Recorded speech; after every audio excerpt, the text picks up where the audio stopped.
Je vais fermer le stream. Ouais, non, je vais pas fermer le stream, sinon les gens verront pas et on va passer sur ça. Je vous laisse juste arriver et on est parti. Hop. Voilà, désolé pour le coup, hein. Je sais que c'est chiant, mais il n'y a pas le choix.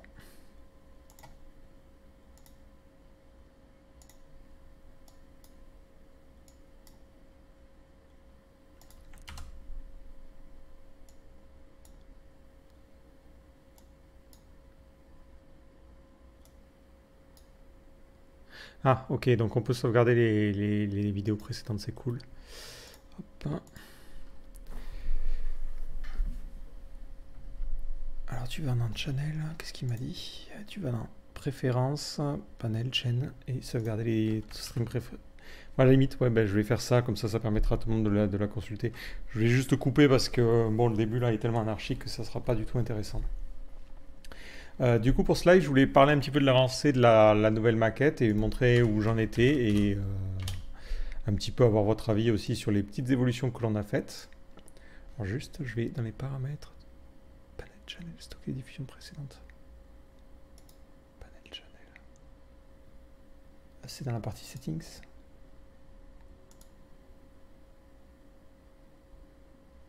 Ok. Du coup, ouais, sur la principale chose que j'ai changé par rapport à la version précédente, c'est que j'ai essayé de mettre un petit effet de vague parce que je trouve que c'est un peu chiant en fait quand on a le design comme ça fait un peu brut et je voulais casser le rythme. Donc j'ai essayé ça sur une autre page au début, c'était la page sur cette page-là. Je trouvais que ça faisait cool. Après, ça fait cool, mais d'un autre côté, ça fait bizarre parce que ça va bouffer les contenus. Mais sur cette page-là, je trouve que ça marche mieux avec cette couleur, peut-être. Je sais pas si c'est dû à quoi, mais je trouve que ça marche mieux. Donc cette page, je sais pas si je l'avais designée avant, et après je l'ai fait aussi pour les pages de connexion. Bon, je suis pas forcément encore 100% satisfait parce qu'on empile alors qu'on pourrait mettre les réseaux sociaux et tout à droite. Donc ça faudra que je trouve une meilleure solution. C'est juste que ces boutons ils sont dégueulasses, mais j'ai pas le choix de les mettre. La page que je vais trouver intéressante, c'est celle-là.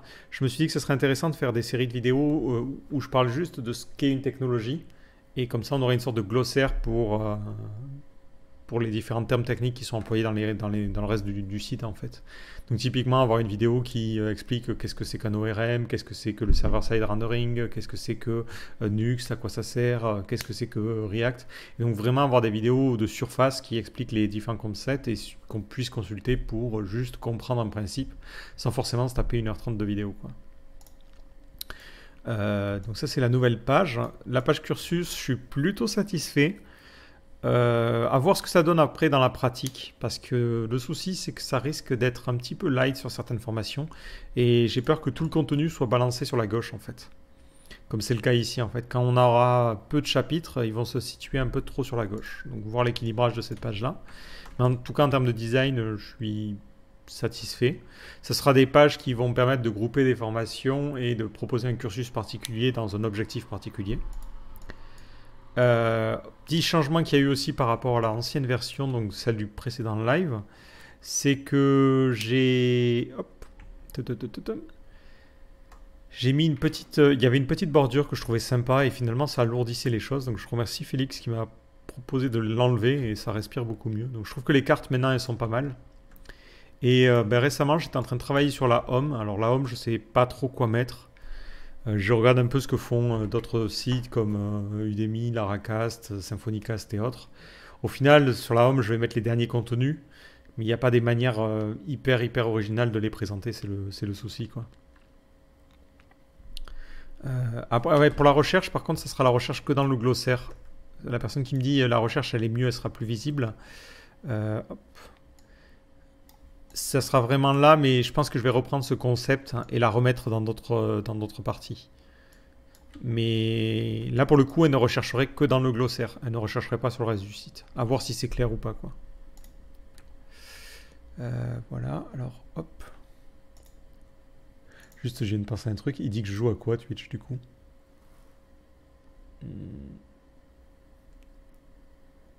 Ouais. Attends, je vais juste modifier le titre. pour pas que ça fasse n'importe quoi. Parce que là, ça me met mon titre. Parce que la dernière fois que j'avais streamé sur Twitch, c'était pour Sekiro, il me semble. Voilà, et IRL, on va dire qu'on joue à IRL, just chatting, voilà. Ça permettra d'éviter que ça se mette dans la mauvaise catégorie. Ouais, c'est ça, non, c'était Sekiro, pour ceux qui ont déjà joué, ils savent à peu près de quoi je parle, c'était le boss final. Voilà, donc sur le design, qu'est-ce que j'ai modifié aussi? Après, sur la page la single, j'ai rien touché encore. Il y a quelqu'un qui me faisait une remarque comme quoi ce bouton-là était répétition et que ça mériterait d'être séparé, d'avoir une genre de checkbox. Donc ça, c'est plutôt intéressant, je trouve que c'est une bonne idée. Donc ces deux boutons, ils risquent d'être fusionnés dans un seul et même élément d'interface. Ça sera beaucoup plus pratique à utiliser. Et ça fera moins redondant avec le reste. Et après, pour le live, je pense juste mettre un système de catégories par année et je mettrai la vidéo au-dessus. Donc pas de gros bouleversement au niveau de ce design-là en particulier, quoi. Voilà, je dirais la principale nouveauté que j'ai par rapport à avant, c'est ce petit effet de vague et les cartes où là je suis arrêté sur le design final, entre guillemets.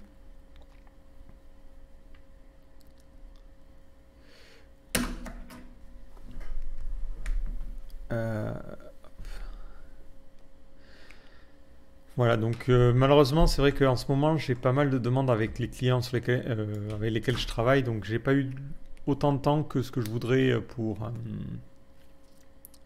pouvoir travailler justement sur cette maquette-là. Mais ça avance doucement, mais ça avance. Alors après, juste pour vous parler rapidement de où on en est au niveau des contenus. Alors, je vais juste me rendre sur le site. Parce que la vidéo n'est pas en ligne, donc je dois y accéder depuis l'admin. Ou non. Alors, hop, je remets l'écran. Il y a la prochaine vidéo qui devrait être publiée, c'est la vidéo sur... alors, c'est une vidéo sur React, alors indirectement, pour ceux qui suivent Hacker News ou le Reddit JavaScript, ou d'autres sites. Je suis tombé sur ce super article qui propose... peut-être toujours, il veut traduire. De comprendre un peu mieux React en créant son propre React. Alors c'est un truc, alors l'article est super présenté, mais il est copieux, quoi. Le code, il est assez violent. Du coup, je me suis dit que ce serait intéressant de faire une petite traduction dessus. Donc ça devrait être publié. Il faut que je rédige en fait la description avant de la publier sur le site. Mais ça devrait sortir mercredi pour tout le monde. Et pour les membres premium, vous y avez déjà accès. Donc c'est juste que c'est pas référencé, mais c'est l'ID 1210 à l'ancienne.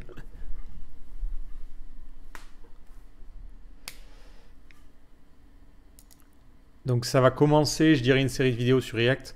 Concrètement, j'hésite beaucoup entre React et Vue.js. Mon cœur balance entre ces deux frameworks parce que je trouve des avantages et des gros inconvénients pour les deux, ce qui fait qu'à chaque fois, je me dis, ah ouais, j'aime pas ça dans Vue, je vais essayer React. Et puis une fois que je suis sur React, je dis, ah, j'aime pas ça dans React, je reviens dans Vue.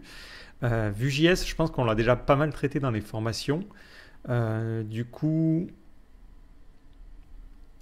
ça vaut pas vraiment le coup de rajouter des choses. J'ai rajouté la dernière vidéo sur l'API composition, mais les prochaines vidéos qui vont concerner Vue, je pense que ça va être indirectement du Vue.js avec Nuxt par exemple, mais il n'y aura pas une nouvelle formation récemment. Donc pour le coup, par contre, je m'intéresse de plus en plus à React et je trouve que c'est un bon moment en ce moment parce qu'il y a une transition vers ces fameux hooks. Et c'est vrai que c'est pas évident à comprendre, donc je pense faire une formation dessus. Le souci, c'est que j'ai un peu du mal à aiguiller la formation parce que je sais pas si je commence en montrant l'API format class avec les React Extend from Component là, ou si je me dis, bon ben ça je le mentionne, mais l'accent je vais le mettre sur l'API fonctionnelle avec l'utilisation des hooks.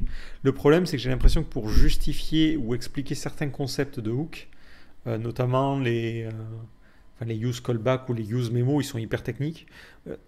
On a besoin de faire des rapprochements avec des méthodes du cycle de vie comme component did mount, component should update. Donc je ne sais pas si ça va être facile à comprendre si je n'explique pas d'abord la méthode classe. Donc c'est la petite interrogation qui m'empêche de commencer pour l'instant. Mais après, ça devrait s'enregistrer assez vite au final parce que, enfin mine de rien, React en soi n'est pas très très gros. C'est juste comprendre tous les concepts dans React, quoi. Qui risque d'être un petit peu compliqué. Mais il y a des hooks, ça retourne la tête, quoi. Ça va être difficile à expliquer, je pense. Le... Hop.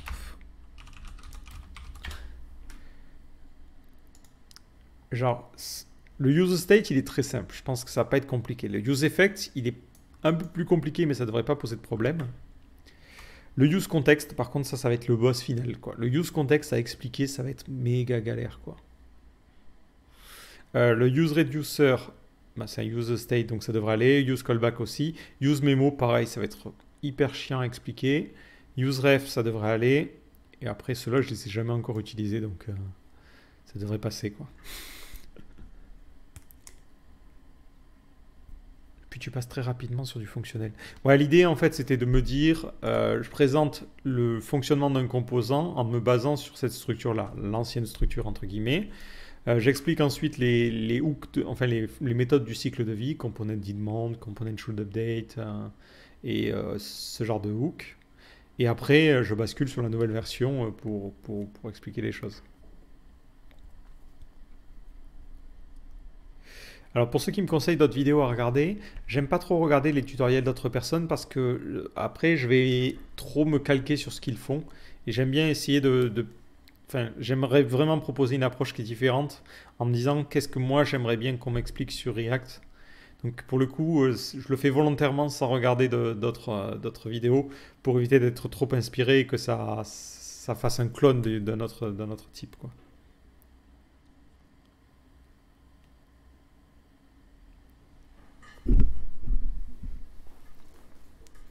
Mais ouais, je pense qu'on va aller très rapidement vers du fonctionnel parce que ça a l'air d'être de toute façon à terme l'approche qui va être employée partout.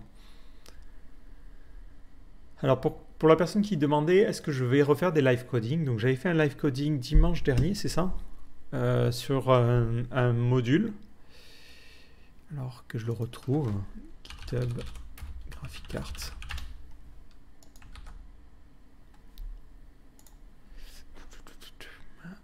Non, je ne veux pas traduire. Dans les repositories, non, je ne l'ai pas là. C'est ça. Ben, ça tombait bien parce que j'avais quelque chose à faire. Là, j'ai une petite idée. J'ai un petit module que j'essaie de créer en utilisant à la fois React et en utilisant Firebase, c'est ça. Alors, par contre, c'est pas très intéressant parce que je débute sur Firebase, donc je galère un petit peu.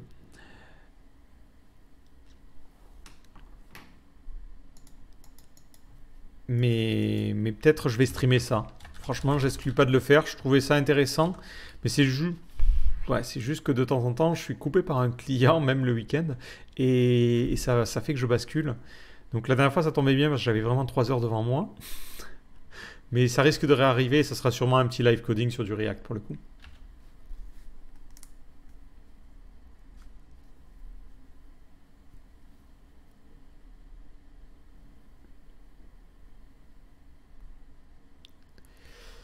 Et en parallèle, donc pour ceux qui sont plutôt back-end, je suis en train de faire une série sur Symfony, parce que je fais pas mal de Symfony en ce moment, et ça sera une série sur les tests sur Symfony.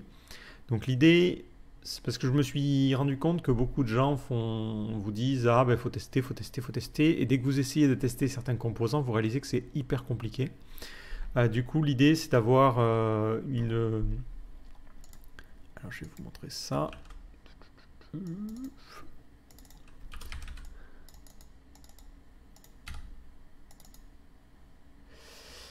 Hop, c'est d'avoir une série de vidéos sur comment tester les différents composants de Symfony. Donc là, pour l'instant, j'en ai enregistré 4. Alors, il y a l'intro, donc techniquement, il y en a 3. Il y en a un premier qui sera sur la gestion de la base de données, l'utilisation de fixtures. Et après, on va faire tous les composants. Comment tester une entité, comment tester un validator, comment tester un repository, comment tester un contrôleur, comment tester le composant de sécurité. Et l'idée, c'est de donner des recettes en fait pour chacun des types de modules que l'on a. Et finir à la fin sur l'intégration continue et l'utilisation de Travis et sûrement des GitHub Actions parce que j'ai commencé à les utiliser récemment. D'ailleurs, c'est bizarre, pourquoi il ne se voit pas là? Il devrait se voir. Donc les actions qui permettent d'automatiser certains processus de build. Ouais, parce que là il me dit failing, donc je dois y avoir... Ouais non, j'ai pas accès. Oh, dommage.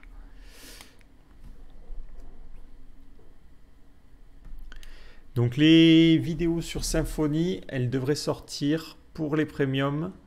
Je vous la mettrai sur le chat Discord, mais je vais en publier quelques-uns pour avoir l'avis, pour voir si c'est trop compliqué, si ça mériterait d'être plus détaillé.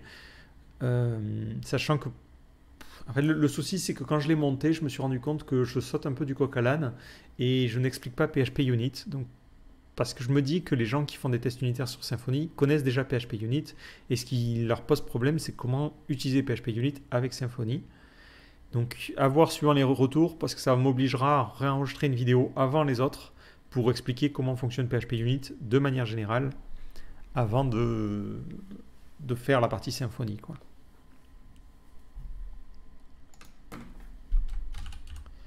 Pour la personne qui demande, bon, ben, je commence PHP et je me mets directement sur Symfony, je déconseille ça. Vraiment, apprends d'abord bien les bases de PHP, le fonctionnement de PHP avant de te lancer dans Symfony. Symfony est un framework avec des concepts un petit peu complexes, des structures aussi qui sont un petit peu complexes. Et si tu n'es pas à l'aise avec PHP, ben, ça va être galère. Oui, non, mais je suis d'accord que je vois pas les actions parce que je suis pas connecté sur GitHub, mais tout le monde devrait les voir parce que les gens ont accès à l'état du build en fait. Donc même quelqu'un de non connecté devrait être capable de voir mes résultats de build, comme tu peux voir mes résultats de build de Travis. Enfin, je pense, oui. Et voilà, tout le monde peut voir le résultat du build. Mais pour le coup, sur Laravel, je trouve que les tests sont plus simples à mettre en place. Notamment pour tout ce qui est base de données, on a déjà des helpers comme le refresh database et du coup ça se fait plus simplement. Après, si jamais il y a des éléments particuliers qui te posent problème sur Laravel et tu te dis c'est compliqué à tester, je peux faire des vidéos dessus, ça me gêne pas. Après, là, en ce moment je suis en mode Symfony, donc c'est vrai que j'ai pas, j'ai un peu le délaissé, désolé Laravel pour le coup.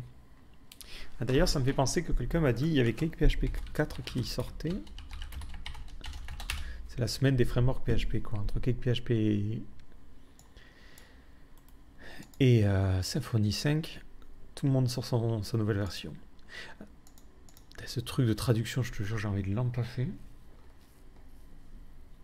Mais d'après ce que j'avais vu, pour ceux qui me disent ah t'as commencé sur du Cake, c'est dommage de ne pas continuer.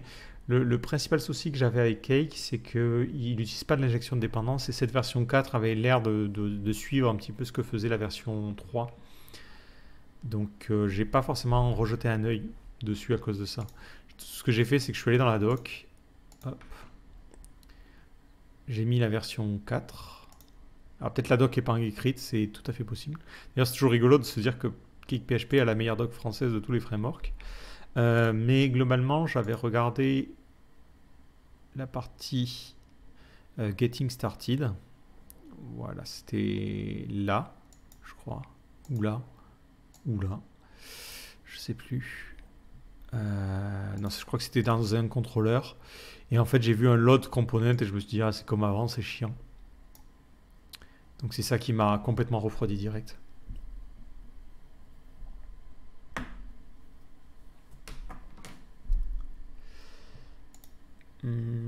Est-ce que j'ai accès au projet d'ici? Ouais. Alors quelqu'un me pose la question, c'est quoi les tests? Je vais vite faire une petite aparté dessus. Je regarde simplement si j'ai accès au code source du projet là. Tito test, je crois que je l'avais appelé test Symfony. Tito test Symfony. J'y vois rien quoi. Le soir avec la fatigue, je suis complètement une top quoi. Non, malheureusement, je l'ai pas. Je réfléchis. Est-ce que je l'ai mis sur un disque dur externe?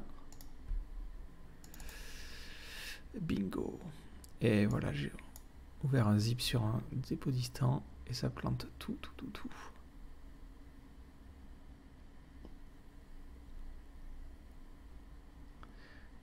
Alors attendez. Parce que je suis sur ma Freebox. Et quand j'ouvre ma Freebox, alors ça c'est un détail. Ça n'a absolument rien à voir, je change de sujet le temps que ça charge. Quand j'ouvre ma Freebox et que j'essaie d'accéder à un fichier et que ce fichier, ben, il est gros ou où il y a un problème, ça plante mon Explorer. Et dans le cas de Mac, ça crache complètement le Finder. C'est encore pire, quoi. Ça me rend dingue. Alors, nouveau dossier. Test Symfony. Je vais y arriver. Hein. Tout ça pour répondre à une question, mais je vais y arriver. Voilà, ça dézippe. Je vais ouvrir Visual Studio Code. Ouais, désolé si je mets pas mon écran, mais c'est juste que vu que j'ai pas mon environnement classique, je n'ai pas envie d'ouvrir des fenêtres qui montreraient un historique de projets qui seraient des projets clients.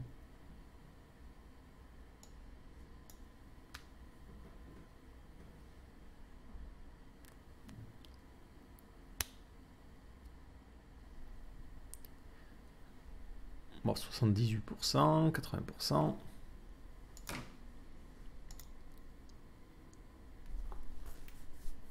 Les gens qui me disent Firebase, tu deviens... Ouais, non, Firebase, c'est juste que c'est un produit Google et du coup, j'ai une anémosité particulière envers les produits Google, mais force est de constater que c'est quand même très pratique. J'essaie avec le Firebase Hot et tout, donc c'est plutôt cool. Alors, je vais remettre l'écran, voilà. Juste tant que j'y étais, parce que je me rends compte que je l'avais ouvert. Hop, hop. C'est ça le code source de l'article que je vous présentais là tout à l'heure, pour créer son propre React. Et c'est étonnant parce que le mec arrive en... Enfin, c'est en 200 lignes à peu près, on a un truc qui est quand même pas mal. Alors ça devient un peu compliqué sur la fin, mais en 200 lignes, on a un comportement. Parce que je me suis toujours demandé comment marchait le Virtual DOM, et c'est un exercice super intéressant parce qu'on comprend vraiment mieux comment ça marche. Voilà, donc cette petite aparté étant faite, on va fermer ça. Hop. Donc l'idée avec Symfony, c'est ça. Donc un test unitaire.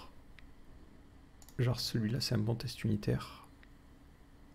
C'est le validator test. L'idée, c'est de prendre un code et de vérifier qu'il fonctionne bien de manière isolée. Donc on l'isole du reste de l'application et on vérifie est-ce qu'il marche convenablement. Donc dans mon cas ici, par exemple, j'ai un validateur qui bloque certains noms de domaine. Donc typiquement, c'est sur un système d'inscription, j'ai des gens qui utilisent des emails un peu particuliers et qui spamment. Donc je bloque des domaines entiers. Donc l'idée, c'est d'avoir un validateur que l'on puisse utiliser ensuite dans nos modèles et dans nos entités. Et l'objectif du test unitaire, c'est de s'assurer que notre code fonctionne convenablement sans forcément avoir besoin d'exécuter le code. Comme ça, vous êtes sûr que votre code fonctionne. Ensuite, vous pouvez l'intégrer au reste de l'application. Mais dans cette formation, il n'y aura pas que ça. Il y aura des tests aussi, plutôt des tests fonctionnels, on va dire, où là, on teste avec de vraies données dans la base de données, on insère des choses, on vérifie que ça fonctionne. Voilà, donc c'est ça qui va être intéressant. Et l'idée, c'est d'expliquer comment on peut mettre ça en place sur Symfony et surtout dans quelle direction il faut tester les choses. Parce que si vous testez un contrôleur, par exemple, souvent ce que font les gens, c'est que ils vont moquer tous les objets qui vont rentrer dans le contrôleur. Et au final, on ne teste rien parce que vous avez simulé tous les appels à tous les objets et il n'y a aucune logique dans le contrôleur et vous ne testez rien. Et dès que vous modifiez le code, le pire, c'est qu'il faut tout réécrire, à la fois au niveau du code mais aussi au niveau des tests parce que votre test est très lié à votre code. Donc l'idée là, c'est de voir aussi quelques bonnes pratiques en termes de code. Alors pour ceux qui demandent, est-ce que je prévois un live sur la prochaine Battle Dev? Non. Tout simplement parce que l'année dernière, je l'avais fait, ou en début d'année, je ne sais plus quand c'était la dernière, et j'avais été déçu du fait qu'on n'ait pas les corrigés des exercices avant une longue période. J'aime bien ce genre de concours parce qu'on se creuse la tête pour répondre à des exercices et certains étaient vraiment difficiles. Et ça me frustre, moi ça m'a un peu frustré de me dire j'ai pas la solution à la fin, quoi. Parce que je me suis cassé la tête sur un problème et j'aurais bien aimé connaître la solution à ce problème-là. Et donc c'est pour ça que j'ai décidé de pas trop la refaire. C'était juste ça qui m'avait un peu gavé. C'est un peu aussi comme commencer une série, mais t'as jamais la fin, quoi. Et en plus, il y avait le corrigé des années précédentes, mais il n'y avait pas le corrigé de celui qu'on avait fait. Donc c'était pour ça.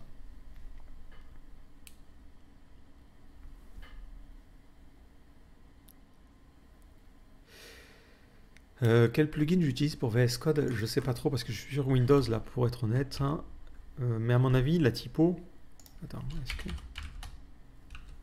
Je me demande si c'est pas. Comment je peux savoir ça? Préférences. Afficher les l'IU. Je peux pas avoir le JSON là. Je comprends tellement rien VS Code. Afficher les paramètres en JSON. Ouais, c'est ça. Là, j'utilise Night et ça utilise Operator apparemment. Et j'utilise la police Firacode. Donc je sais pas s'il utilise Operator ou Firacode du coup. Mais je reconnais pas. On dirait du Operator, mais je vois pas les caractères bizarres là. Donc plutôt du Firacode, j'aurais tendance à dire. Il n'y a pas les ligatures non plus.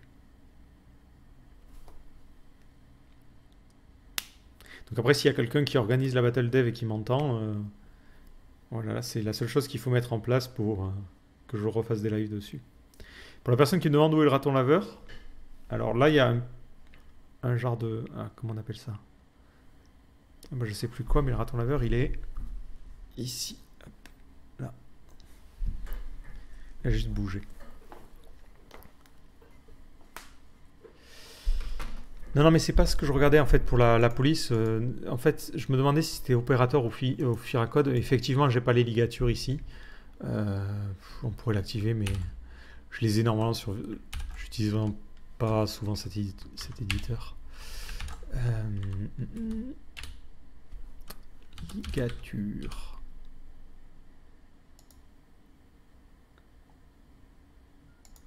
Modifier dans Settings.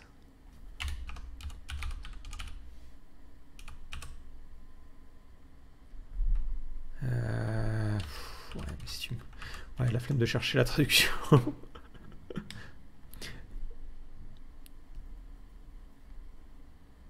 Non, mais c'est opérateur mono qui a... Ouais, c'est ça. Non, mais sur mon IntelliJ, sur les dernières vidéos, par exemple sur la vidéo vue composition, la police que j'utilisais, c'était effectivement...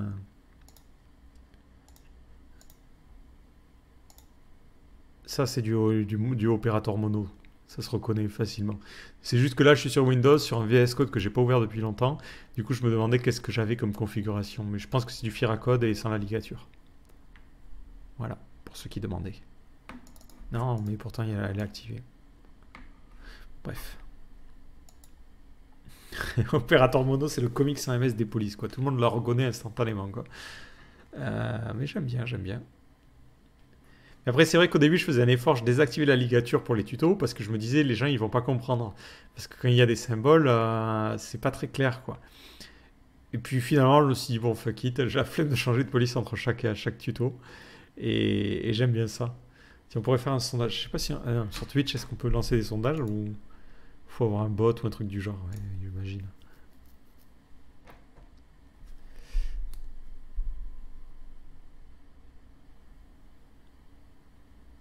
Alors, quelqu'un me dit sur la home, pourquoi ne pas mettre le logo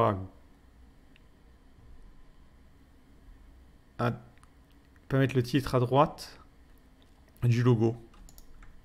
Bah, parce qu'en fait, alors déjà c'est parce que je suis une quiche en design, donc je ne fais pas forcément des décisions qui sont très intelligentes.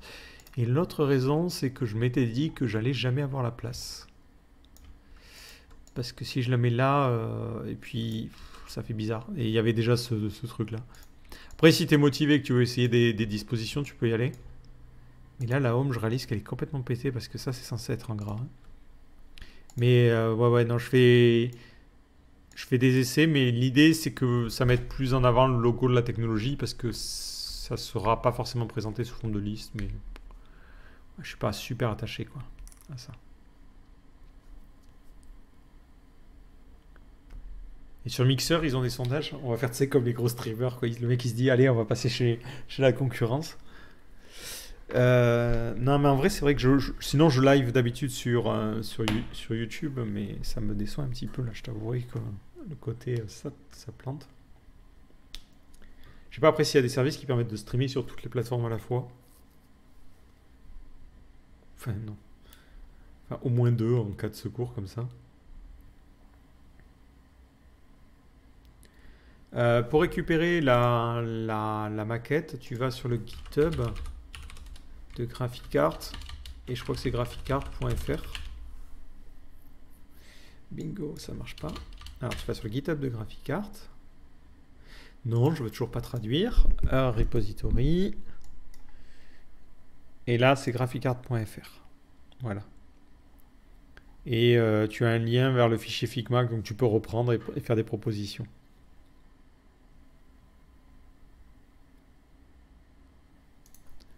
Alors, on me dit, il y a Rostream qui permet de faire ça. Puis tu stream ton stream dans une VM. Alors, ça doit être IO à mon avis. Ah, impeccable. Ouais, jetterai un œil à ça, ça pourrait être intéressant. C'est vrai que j'ai tendance à aimer YouTube parce que y a déjà tous les gens qui regardent sur YouTube, donc le problème de Twitch, c'est que tout le monde n'est pas forcément informé. Alors que YouTube, au moins dès que tu balances un stream, t'as plein de gens qui viennent, quoi. Puis ça sera réupload. Vu que moi je suis très très mauvais en management de contenu, ça serait upload tout seul, j'ai rien à faire et ça c'est cool.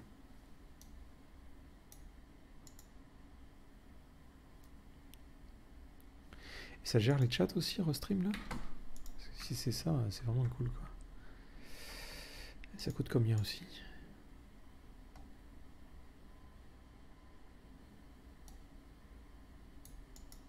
C'est quoi l'avantage?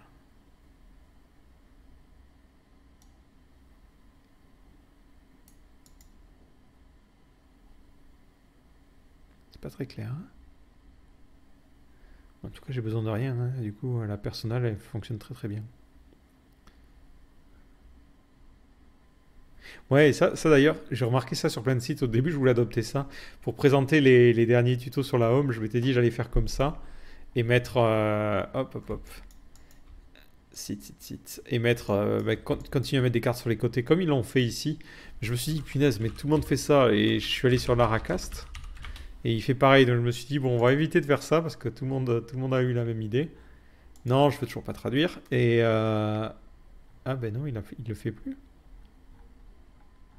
Ah ben il le fait plus. Eh ben il a changé, il a dû changer récemment. Mais avant, ça le mettait sur la droite comme ça. Ou peut-être c'est là. Non, il a changé. Ok. Mais du coup, voilà, plein de gens l'avaient fait et je m'étais dit j'allais faire ça et finalement, c'était pas forcément une très bonne idée.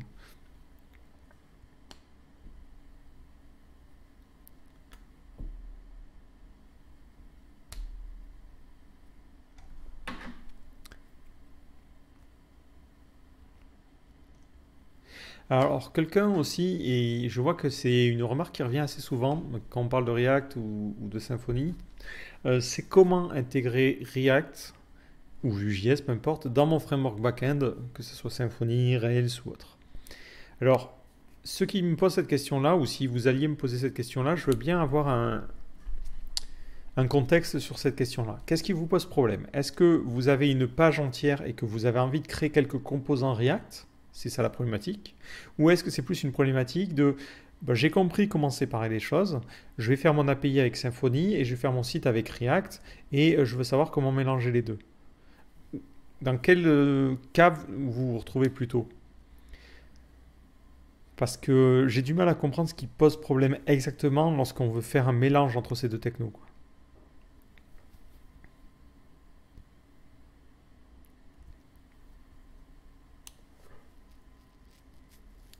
Parce que la solution que moi j'avais pris à l'époque sur Graphicart, bon ça date, hein, mais c'était vraiment une décision de merde. Par exemple, j'ai un bloc pour les commentaires qui fonctionne comme ça. Et je sais pas si on le voit bien. Et ça a disparu. Voilà. Alors ça marche avec Vue.js, ça marcherait pas du tout avec React. Mais l'idée c'était d'avoir une classe particulière et je dis bon, ben, tous les éléments qui sont à l'intérieur sont des composants Vue.js, donc tu l'interprètes. Mais sinon l'idée avec des composants React, c'est de faire des choses comme ça. Une div qui a la classe, par exemple JS React, ou même Data React. Bon, pour le coup, ça serait une div qui serait complètement vide. Et après, je monte tous les attributs qui commencent par data sous forme de props. Donc si j'ai à créer un système de commentaires que je veux entièrement en Ajax, comme c'est le cas ici, bah, je fais un div, je lui donne la classe JS React. Non, j'avais dit data React. Data React. Et ensuite, je dis data, par exemple, ref, pour dire c'est un article. Et data ref ID. Et je lui dis c'est l'article 12. Je fais un petit peu de magie après avec un query selector et je monte un composant React sur tous ces éléments-là. Et basiquement, je fais ça partout où je veux employer un React, quoi. L'autre solution, c'est d'utiliser, ben, alors là, vous droppez complètement le support d'Internet Explorer et je crois de certains Edge, mais vous pourriez créer carrément des custom elements. Donc ça serait plutôt ici un seed comment, parce qu'il faut toujours... et vous mettez vos attributs comme ça. Donc vous créez un web component donc basique en vanilla JavaScript, et à l'intérieur de ce web component, vous mettez un composant React. Le principal souci que j'ai avec cette approche, c'est de se dire je veux utiliser React pour certains composants de ma page, c'est que React est quand même vachement lourd pour ce genre de besoin. Et ça, je suis pas très fan. React plus React DOM, on se retrouve avec du 30 ou 40 kg, il me semble. Dans ce cas-là, il vaut mieux aller sur du Svelte ou une librairie de web component un peu plus légère. C'est moi personnellement, c'est ce qui fait que je n'utilise pas trop React pour ce genre de situation-là. Après, si c'est ce que vous cherchez, pourquoi pas vous faire une vidéo pour expliquer ce genre de situation exactement. Ça peut le faire, mais c'est vrai que c'est pas une utilisation que moi j'ai. Sinon, après, l'utilisation standard, c'est effectivement, je fais une API avec mon Symfony, Laravel ou autre, et je mets ça sur, par exemple, un sous-domaine API ou via une route. Et tout le reste, après, ben, je le gère avec mon React, React Router et compagnie.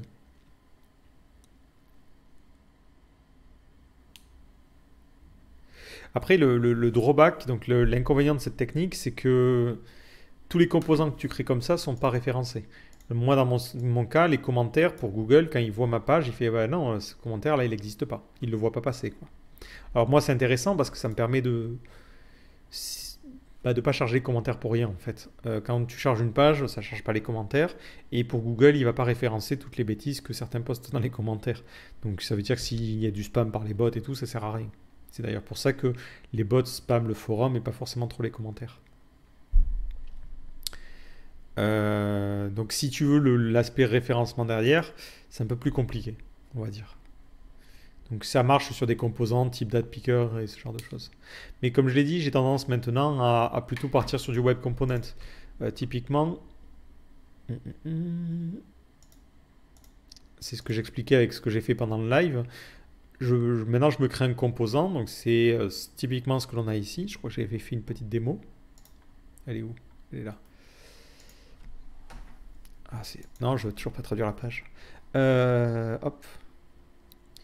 Donc, dans cette situation-là, dans mon index.html, tu vois, je crée un simple input. Donc, c'est un input classique, mais j'ai rajouté ce côté web component. Mon JavaScript va faire sa magie et ça va transformer mon champ de type, de type file en un champ en drag and drop. Et si je déplace des fichiers, hop, il les déplace comme ça. Bon, là, il ne met pas d'icône parce que forcément, il ne sait pas comment les gérer, et ça te permet de gérer les fichiers que tu veux uploader, et c'est plutôt cool. Attends, je vais juste montrer avec des images parce que c'est avec des images que c'est cool. Et l'avantage, c'est que derrière, bah, ça reste un champ classique, mais j'ai pas utilisé de framework pour le coup parce que je pense que c'est pas nécessaire. Et au final, c'est bon, mine de rien, je dis j'ai pas utilisé de framework, mais quand on commence à compiler son code, même avec du Vanilla JS, on réalise que bah, ça pèse quand même pas mal, quoi. Voilà, si je déplace des images, hop, ça fait des petites miniatures, donc c'est cool. Et l'avantage, c'est que ça marche comme un champ classique de base. Ouais, l'inconvénient, là par exemple, je crois qu'une fois compilé, on arrive sur du 1 à 2 kg. Donc ça va, mais si on prend le code non compilé de truc, on a quand même 10 ou 15 kilos. Donc à terme, si tu imagines créer que du code vanilla pour chacun de tes composants, je pense que tu arrives au même poids que React en fait. Mais sur une page où si tu arrives à bien lazy load juste les composants dont tu as besoin, cette méthode est plus efficace. Alors après, pour ceux qui demandent, oui, j'ai déjà testé API Platform. Si vous êtes intéressé, j'ai créé sur GitHub alors deux codes sources parce que je préparais des formations. C'est celle-là qui est intéressante, c'est Prep Nuxt et Prep Contact. Alors Prep Nuxt, c'est un début de vidéo sur Nuxt où d'un côté je fais l'API avec API Platform justement et de l'autre côté j'ai la partie front qui est gérée avec Nuxt. Donc là c'est tout un système de blog basiquement qui est fait avec Nuxt. Donc j'ai préparé le code source mais j'ai pas encore eu le temps d'enregistrer la vidéo. Ça m'avait pris un bon week-end. Et ça, c'est un exemple plutôt de la seconde situation où on disait je veux créer un composant. Typiquement, l'idée c'est d'avoir un formulaire de contact qui envoie des contacts dans une base de données. Le truc un peu plus classique. Dans un premier temps, on fait le formulaire. Je crois que je l'ai dans les commits. Ouais, il y a ça qui est intéressant. Ah ouais, au début je voulais utiliser vue. Je vais y arriver. On va partir juste avant Svelte. Ça doit être ouais, vers là. Je vais voir les fichiers. Hop. Donc la première fois, j'ai fait mon formulaire de contact. Oups, là. Donc c'est dans SRC. Non, c'est dans template. Je vais y arriver. Celui-là, je l'ai écrit il y a un petit moment. Et contact. Donc l'idée, c'est de commencer en se disant, bon ben voilà, je vais créer... Non, c'est pas là. Merde, il est où? Voilà, il doit être là. Je crée mon formulaire de contact en utilisant Symfony de base. Et puis le client me dit oui, j'ai envie que les gens puissent uploader leur CV ou n'importe quoi. Et donc à chaque fois qu'ils soumettent, il faut qu'ils voient les erreurs en live et qu'ils ne rechargent pas la page. Et du coup, ben, on transforme cette partie-là, non, je ne vais pas traduire la page, en composant avec API Platform. Donc ça, c'est la dernière version. Où là, on se retrouve dans le dossier Asset à créer des composants. Alors j'avais utilisé Svelte, mais je ne suis pas arrêté dessus. Donc on a vraiment tout le formulaire. Ah oui, j'avais mis même un bloc RGPD. Voilà. Et dans la partie template, si je reviens dans ma page contact, on n'a plus que notre web component contact-form. Là, je précise l'URL de l'API, j'utilise API Platform, et ça va directement appeler dans SRC. Je crois que j'avais créé un data model parce que je voulais faire ça bien. Data, contact data.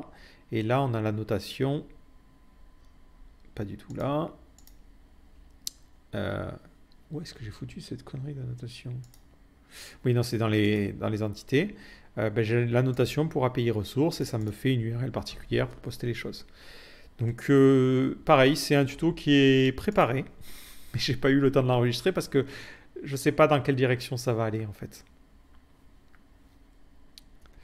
Parce qu'elle j'ai tout qui se mélange dans ma tête. Désolé. Attends, je vais boire, je me déshydrate complètement.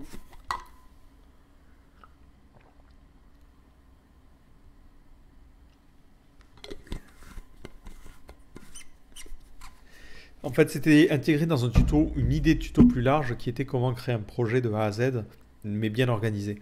Donc l'idée, c'était de faire un tuto sur, bon ben voilà, le client nous demande de faire un formulaire de contact, on écrit un cahier des charges avec lui, ensuite on définit les choses, on va écrire les tests. Donc d'abord, on écrit les tests end-to-end pour essayer de décrire comment on veut faire fonctionner notre application. Donc par exemple, on disait, bon ben je clique sur le label votre nom et je mets... John Doe, je clique sur le label votre email et je mets ça. Et à la fin, je m'attends à, quand j'envoie le formulaire, je m'attends, s'il est invalide, ben, à avoir des erreurs. Et s'il fonctionne bien, je m'attends à recevoir un email qui aurait cette en-tête-là. Je ne sais plus ce que j'avais écrit, quoi. Et après, on écrit le code. Donc l'idée, c'était d'expliquer aussi le principe du test first et de continuer comme ça. Bon, après, c'était devenu un monstre. Mais j'ai pas encore eu l'occasion de l'enregistrer. Mais si vous êtes intéressé, voilà, il y a ces deux approches et vous avez un exemple de code pour le coup.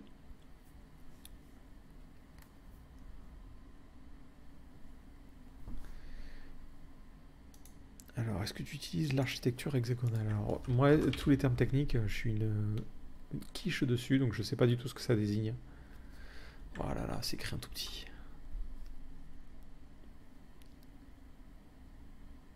En fait, le problème, c'est que souvent, je trouve que les gens mettent des noms sur des trucs qu'on faisait déjà, en fait. Donc c'est ça qui est toujours un peu particulier. J'arrive pas à comprendre exactement à quel moment on fait la différence avec. C'est comme le DDD. Ah, tiens, c'est hyper compliqué, quoi. J'ai l'impression que certains, ils adorent réinventer la roue. En fait, si tu veux, de manière générale, moi j'ai un souci, c'est que je crée des sites qui sont pas hyper compliqués, on va pas se mentir.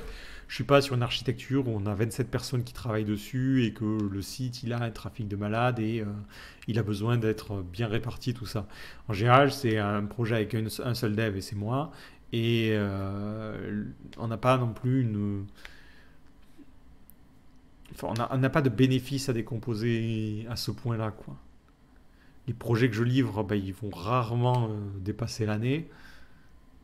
Non pas parce qu'ils sont mal codés, mais c'est tout simplement que au bout d'un an, le client il réalise que c'est plus du tout ce qu'il veut et du coup on recommence de zéro. Donc il n'y a pas véritablement, j'ai jamais vraiment l'occasion de mettre en place des architectures aussi complexes, on va dire. Et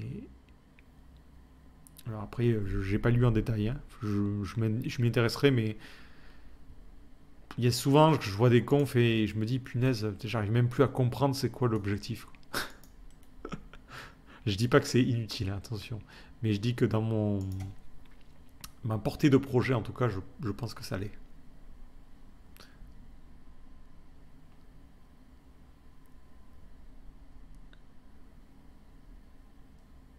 Est-ce que les tutos React seront réalisés avec TypeScript? La réponse est non.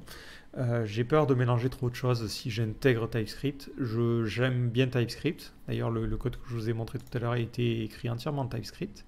Ceci dit, je ne veux pas forcer les gens à utiliser TypeScript non plus. Donc si les gens ensuite derrière veulent utiliser TypeScript pour leur projet React, ils pourront le faire. Mais la formation sera sur du React vanille, entre guillemets, donc écrit avec la syntaxe JavaScript classique. Concrètement, j'ai pas besoin d'être convaincu pour TypeScript. Je trouve que c'est un très bon ajout, mais vu que l'écosystème peut poser des problèmes et que ça peut aussi évoluer dans le temps, autant faire les choses avec une problématique à la fois, on va dire. Évitons de rajouter des complexités en plus.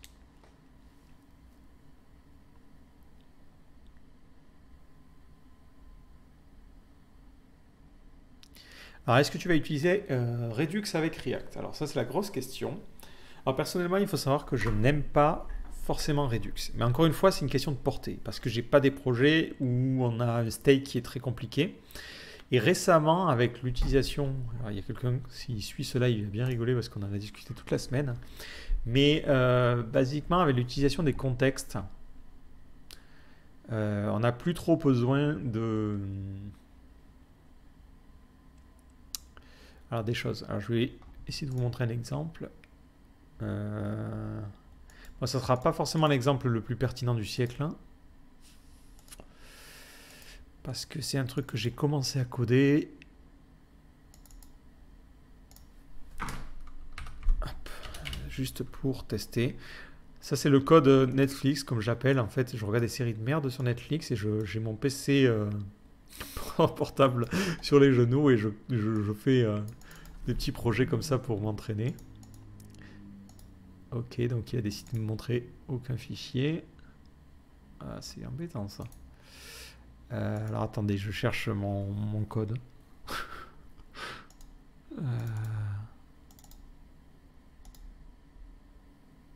Ah, me dis pas que je l'ai pas sauvegardé.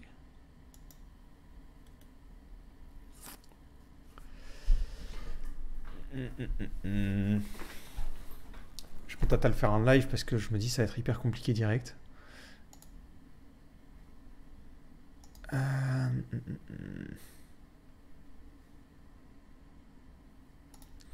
allez, YOLO.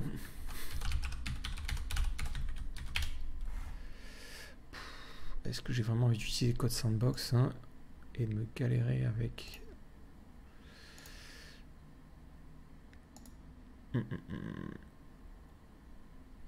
Create sandbox, est-ce qu'il va me laisser faire même si je suis pas connecté? React sans Redux. Je vais peut-être brancher l'autre clavier parce que là, ça va taper du code. Hop. Et si je tape du code avec le clavier mécanique, ça va râler. Hop. Boum, boum, boum. Alors, comment on va pouvoir organiser ça? Juste pour expliquer. Alors là, c'est plus une petite anecdote. Enfin, petit truc pour ceux qui... Si vous voulez poser des questions pendant que je vais écrire mon code, parce que là, je ne l'ai pas sous les yeux, donc je vais devoir coder le truc un peu à l'arrache.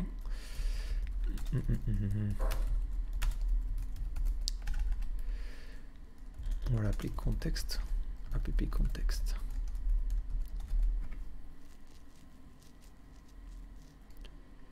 Ouais, mais c'est juste, j'aimerais bien montrer un exemple de l'utilisation du contexte. Donc là, on va s'imaginer, on a logged qui serait à false et login qui serait une fonction qui servira à rien. Et après, on a notre...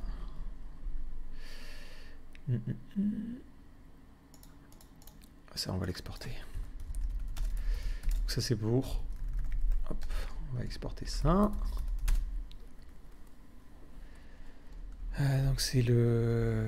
On va exporter une fonction, on va faire un composant sous forme de fonction. En fait, ce qui est marrant avec React, c'est que j'ai l'impression que c'est hyper compliqué. C'est un truc de malade. Il y a des moments, je me demande, le mec a inventé ça, mais à quoi il a pensé, quoi. Donc on retourne un app context.provider. Hop. Et on va s'imaginer à l'intérieur qu'on aura un state logged et login. Non, set logged. Mais c'est vrai qu'après c'est intéressant de faire une formation dessus parce que c'est assez coton maintenant, je trouve, à comprendre. Les hooks pour moi n'ont pas aidé les choses. Je trouve que c'est plus compliqué qu'avant, quoi. Donc par rapport à la structure qu'on pouvait avoir avant, c'est devenu un petit peu plus coton.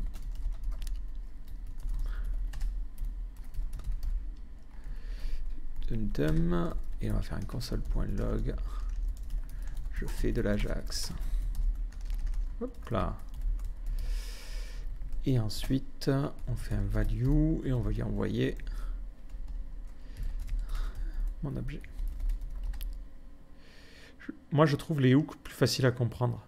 Bah, le hook use state, il est plus facile à comprendre, c'est indéniable. Mais le hook use effect, par rapport à un component didement et autres, c'est moins logique, quoi, on va dire. Et le use memo, alors là, par contre, ça retourne tout le monde, quoi. C'est un peu particulier. Donc là, on renvoie logged et on renvoie login. Ouais, ben je renvoie mon state et on est content. Hop, hop, il est content. Voilà, donc là j'ai mon contexte. Donc en fait, le principal problème que l'on a et ce qui a fait que Redux était intéressant, c'est que parfois on a une application et on a 15 niveaux de profondeur et on n'a pas envie de passer toutes les propriétés d'enfant en enfant. Donc par exemple, là j'ai envie de créer un système de connexion, mais on s'imagine qu'on a un bouton tout au fond de l'application, on va l'appeler app button, qui lui doit interagir avec les choses et doit savoir si on est connecté ou pas. Donc là je vais créer ce bouton là, hop hop hop, j'ai créé un nouveau fichier, app button.js, et on va exporter une fonction qui va s'appeler app button, qui retournera un bouton se connecter. Bon, c'est un exemple complètement con. Ah, pourquoi tu râles? Hop. Désolé, c'est écrit un tout petit et le soir j'ai une vision toute pourrie. Et voilà, et là on va faire un import. App button. Si quelqu'un sait si on peut zoomer sur ce truc-là, je veux bien être au courant. Et là il me dit se connecter, React is not defined. J'ai oublié d'importer React. Ça aussi, je trouve ça dégueulasse de faire un import à la con pour rien. Enfin, pour rien, on sait pourquoi, mais voilà. Donc l'idée, c'est que quand on se connecte dans notre console, ici, on puisse connecter l'utilisateur. Donc on est obligé de créer ce contexte. Et ce contexte permet d'envoyer des choses sans forcément passer par des props. Donc typiquement, ici, je peux entourer mon composant d'un app context provider. Voilà, donc ça serait le contexte de mon application, ce qui sert un peu, c'est l'équivalent des stores dans Redux au final. Donc dans mon context provider, j'ai mon contexte. Alors, qu'est-ce qui me ressort là? Who can only be called inside the body function. Ouais, bah, c'est ce que je fais. Hein.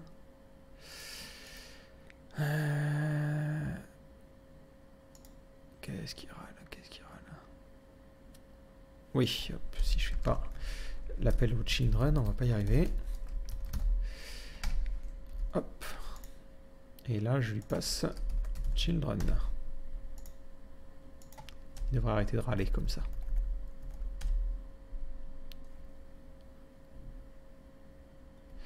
Ben, le souci, c'est que si on peut organiser de cette manière-là,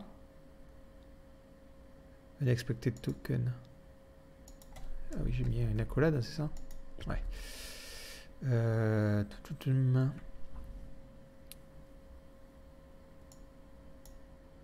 Oui, j'ai écrit n'importe quoi, c'est create context. Autant pour moi.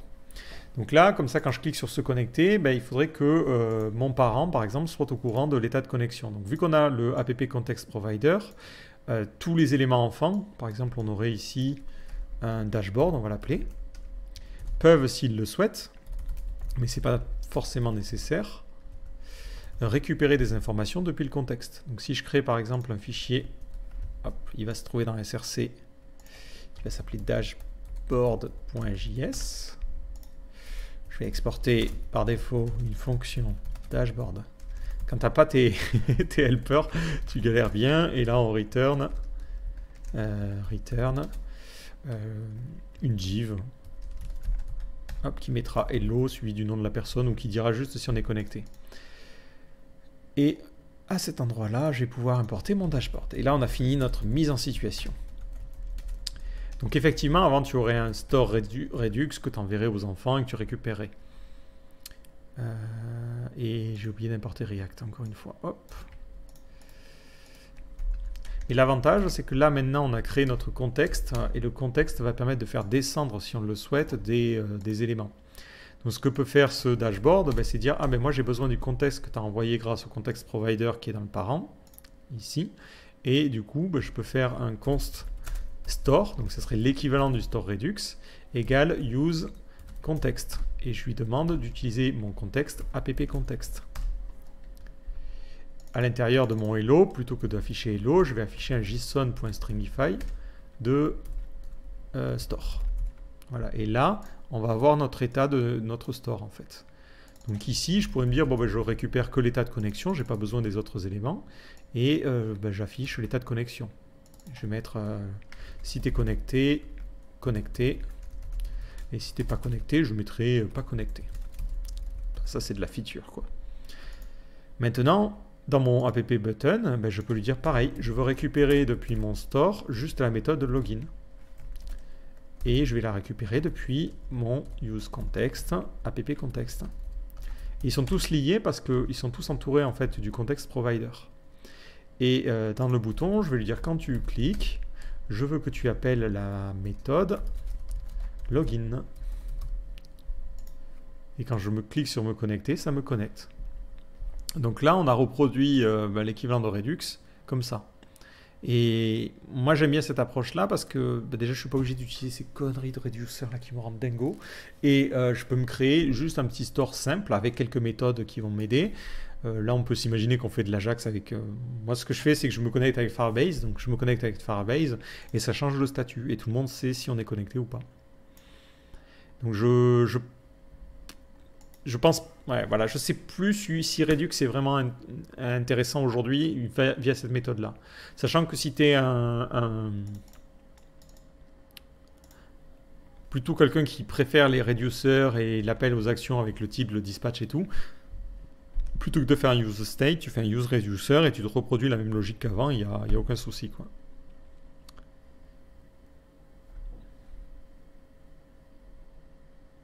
Donc voilà pour cette petite approche. Mais ouais, ça va expliquer, ça va être compliqué, quoi. Il y a beaucoup de terminologie autour de React, c'est ça qui est pas évident.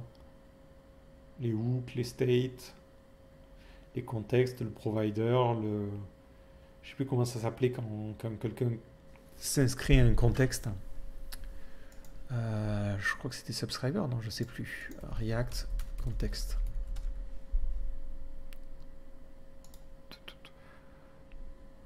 Voilà, c'est les consumers.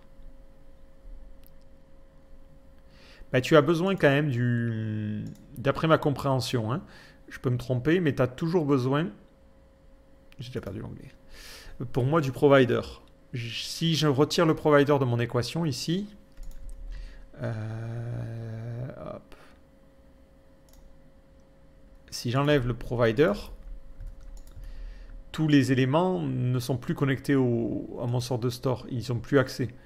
Donc tu es obligé quand même d'accéder au provider. Ce qui a été rendu obsolète par le functional component, c'est le consumer. Parce que un composant qui consomme, on n'est plus obligé de le mettre comme on devait le faire avant en mettant ah, ben, je suis un app context consumer. On peut directement le consommer via le use context. Où là on lui dit je veux utiliser le app context.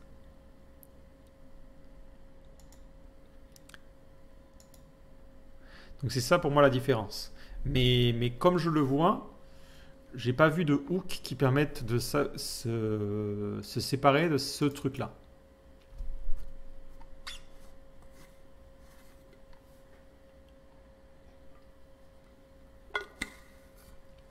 Donc je me retrouve quand même dans ton... Donc ça c'est mon équivalent du store, entre guillemets, à faire ça. Ça pour moi ça n'a pas changé. Mais tu peux effectivement le masquer et mettre ça dans un autre composant qui te servirait aussi à autre chose. Et hop, là tu te retrouves avec ton provider applicatif ou tu peux avoir un provider pour n'importe quoi d'autre, quoi. Donc en tout cas moi je pense qu'on peut se passer de Redux. À voir, je crois que ce que je voulais vérifier, ouais, c'était l'impact après sur les rendus, c'est ça qui est un petit peu... Parce que là, typiquement, le souci qu'on a, c'est que si je vais dans le app button et que je suis malin et que je mets un console.log de render, ce qui se passe à mon avis, c'est qu'il va rendre le composant au moins 2 fois. Il va le rendre là et il va le rendre ici. Ce qui est logique parce que il y a un...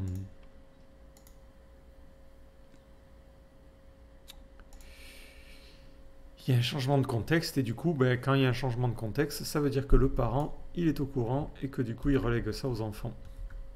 Ce qui veut dire que même mon index va se refresh à chaque fois que j'ai un... Hop. Enfin que non, lui, il ne devrait pas se refresh. C'est les enfants qui vont systématiquement se refresh à chaque fois que l'on a un rendu. Donc là, on va l'appeler app-render. En fait, moi, c'est le gros souci qui me fait à chaque fois revenir sur Vue. C'est cette partie render qui me gêne.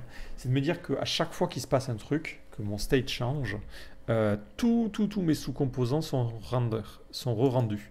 Alors certes, on peut créer des pure components, mais le souci, c'est que dans la doc, c'est pas clair de savoir quand est-ce qu'on doit les utiliser ou pas.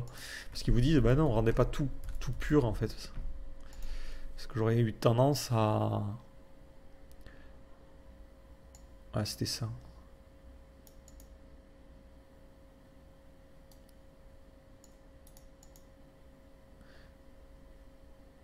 On peut régler avec useMemo, mais en fait useMemo, ça permet... là, typiquement, si je prends mon exemple, hop, je pourrais au niveau par exemple de mon... Alors là typiquement on imagine c'est le app button, il a une logique hyper compliquée. Console.log app button. Et on s'imagine que pour le rendre lui c'est la croix et la bannière. Donc pour éviter ça, tu peux wrapper ton truc en faisant un react. Alors ça serait plutôt là. Un react.create. Ou c'est useMemo. Je sais plus comment l'utiliser. Attendez. En fait, c'est l'équivalent maintenant en version hook API du mémo. Ouais, c'est react.memo. Le mec qui va chercher midi à 14h quoi. Tu peux écrire les choses comme ça. Hop, hop, hop. Et dans ce cas-là, il ne va pas se rendre.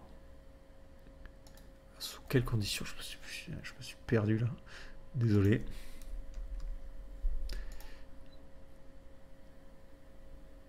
Ah oui, il faut qu'il ait des props. En fait, c'est...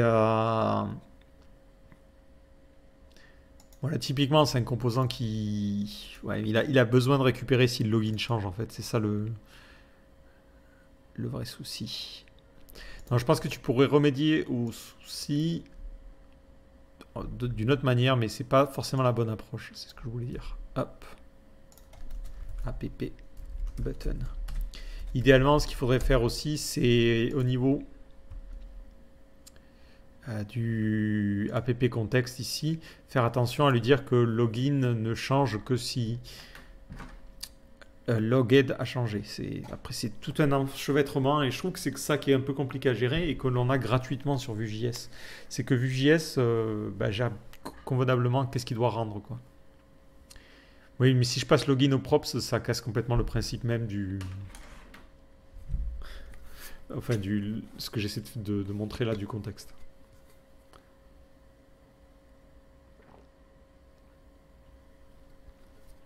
Donc on va dire que c'est ça qui me pose problème et qui me fait... En fait, quand je disais tout à l'heure, mon cœur balance entre Vue et React, c'est vraiment à cause de ça. D'un côté, sur Vue, j'aime bien la simplicité, c'est facile à coder, mais j'aime pas l'idée de créer des points Vue pour plein de raisons. Et côté React, j'aime bien parce que c'est du JS, en fait. Si on met de côté le côté appel bizarre là en JSX, ça reste du JavaScript, donc on peut morceler son code comme on le souhaite.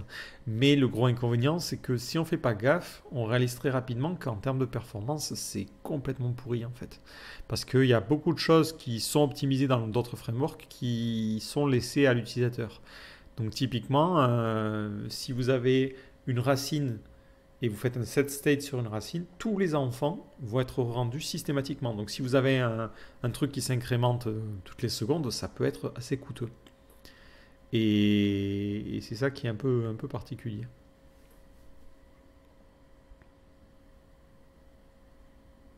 Et pour ceux qui disent je suis plutôt Angular, j'ai malheureusement loupé la marche de Angular. Je sais que ceux qui l'utilisent, il y en a certains qui n'aiment pas et d'autres qui disent que c'est vraiment génial, donc il doit y avoir une raison, mais en vrai, j'ai toujours eu peur. C'est un petit peu le monstre en termes de composants et de services. La doc fait peur. React, on en fait le tour un peu plus rapidement, on va dire.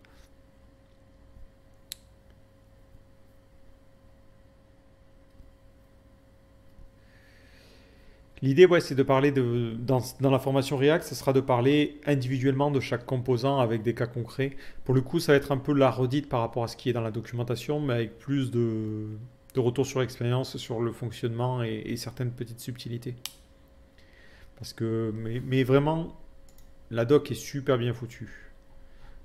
Pour le coup, elle est super bien foutue. C'est juste que certains concepts, ils sont expliqués de manière isolée et c'est pas très évident de comprendre comment ils fonctionnent les uns dans les autres.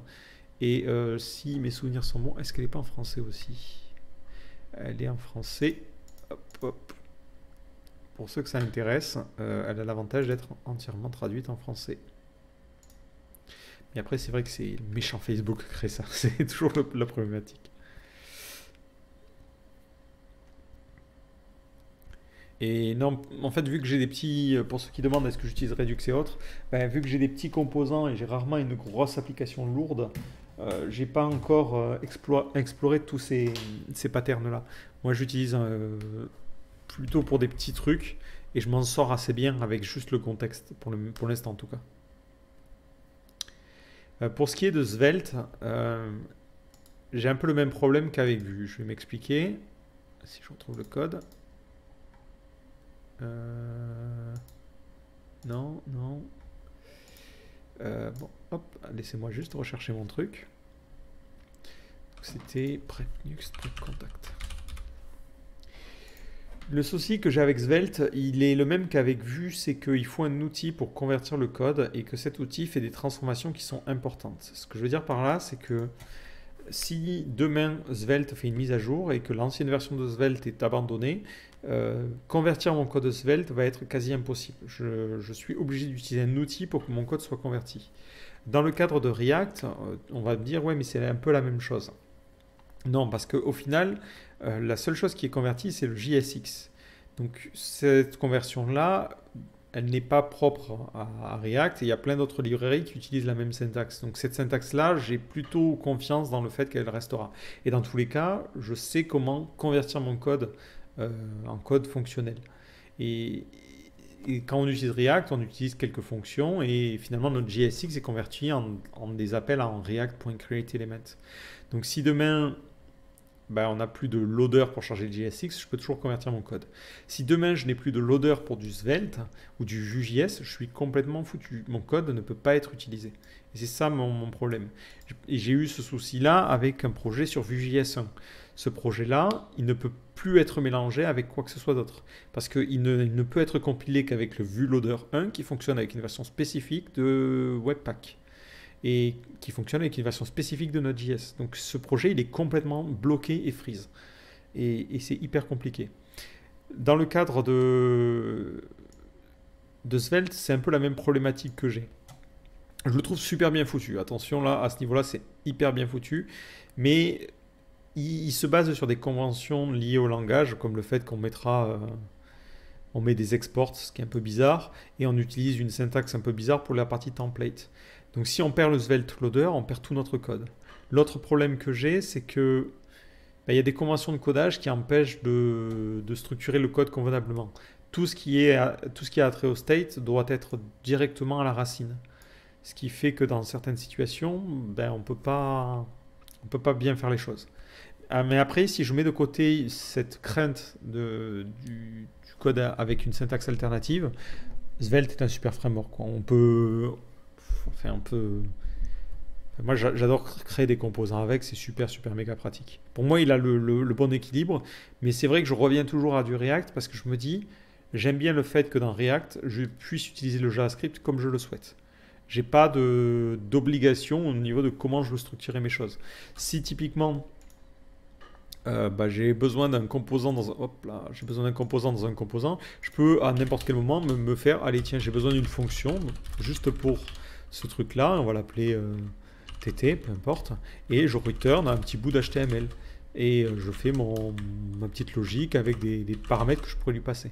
Et cette fonction, je peux la réutiliser dans mon code. Il ne me force pas avec une structure. Vue.js, par exemple, et Svelte aussi, il me dit, c'est un fichier Svelte, un composant. Un fichier Svelte, un composant. Et Vue, un composant. Donc si vous voulez morceler des petits morceaux, c'est super chiant. Voilà. Mais après, d'un point de vue utilisation, c'est parfait, quoi. C'est ça qui est frustrant.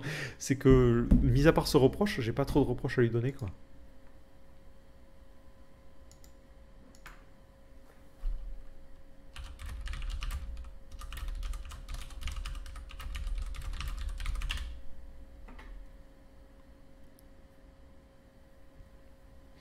Alors, idem, contexte API, quand il faut gérer des states réduits et Redux beaucoup plus quand il y a des conséquences. Je dirais que Redux, ce qu'il va apporter, c'est si jamais tu as des fusions de state. Là, le problème dans mon cas, c'est que j'ai un state unique qui est géré via ce contexte, mais je ne peux pas fusionner avec un autre contexte où ça devient compliqué, quoi. On aurait deux contextes et tu choisis auquel tu dois t'abonner. Redux, il a l'avantage de pouvoir créer des mini-states et de les regrouper dans un namespace particulier. Donc ça, c'est cool.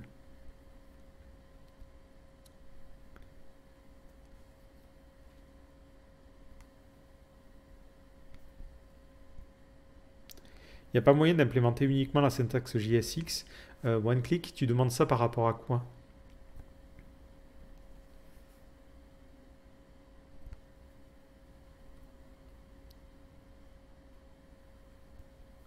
Alors en 2015, je pensais naïvement que Babel était un truc temporaire dont on se débarrasserait avec le support browser. Maintenant, faire du JS pré-process, c'est plus vraiment d'actualité. Tu veux dire que Babel est toujours utile ou que Babel est toujours utilisé alors qu'il ne devrait plus l'être? J'ai du mal à comprendre le sens de la remarque en fait.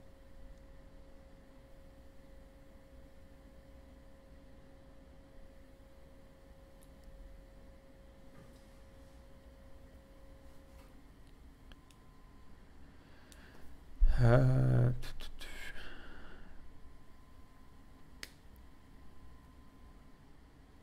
Il n'y a pas moyen la syntaxe JSX, en fait, tu peux l'implémenter comme tu veux. C'est le sujet du prochain tutoriel qui va sortir normalement mercredi. On va créer notre propre React. C'est-à-dire on va se créer un système qui est capable de fonctionner avec de la syntaxe JSX sans problème. Pour te donner un exemple, je vais créer un nouveau fichier. Non, je vais créer un nouveau projet. J'aimerais pas ne perdre celui-là par contre. Je vais créer un nouvel onglet. Et on va créer un nouvel éditeur. Non, je veux pas ouvrir du React. Ah non. Voilà. Je me demande est-ce qu'il va accepter le JSX. Ouais, non, ça va être trop compliqué, désolé. Mais globalement, on va découvrir que tu peux utiliser de toute façon le JSX avec d'autres frameworks. Par exemple, tu peux le faire avec Preact, tu peux le faire avec... je sais plus quel autre j'avais trouvé qui tombait dessus. Mais techniquement, n'importe qui peut l'implémenter. C'est ça qui est cool. Alors Apox, tu dis, en fait, on est coincé avec Babel, j'ai l'impression, ou autre préprocesseur. Pour moi, non, justement, en fait, aujourd'hui, alors si tu ne cibles que les navigateurs modernes, c'est ça toujours la contrainte, mais si tu cibles que les navigateurs modernes, ils comprennent tout parfaitement maintenant. Enfin, presque parfaitement. Mais tu peux tout à fait avoir un site qui utilise des modules sans jamais utiliser Babel. Je vais juste couper mon écran 2 secondes. Hop.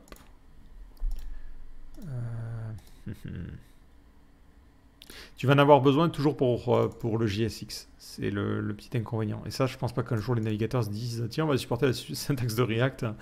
Ça serait complètement arbitraire, quoi. Mais le JSX, c'est pas très lourd, quoi, pour moi, à convertir. C'est juste un petit bout de code que tu vas convertir. Au final, c'est juste une ta div qui devient un hash, ou peu importe comment tu veux l'appeler, div. Après, tu as les attributs et tu mets les valeurs. Donc, si tu le veux, tu pourrais techniquement écrire du JSX sans jamais écrire de JSX. Tu pourrais écrire le code en JS classique. Ça serait dégueulasse, ça serait chiant à écrire, mais c'est possible. Donc à terme, tu pourrais complètement t'imaginer avoir un éditeur qui fasse la conversion et tu publies du JS. Tu n'es pas forcément obligé de passer par Babel pour moi.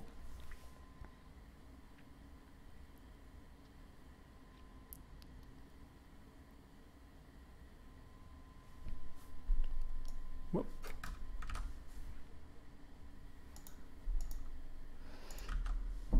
Ouais, je veux quitter. Hop. Mais c'est d'ailleurs... le mieux, c'est qu'on en reparle après le tuto de mercredi.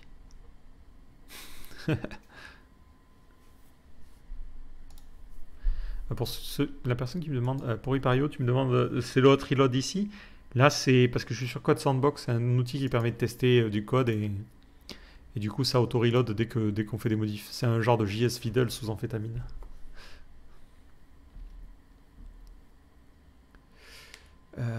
Mais basiquement, on en est là.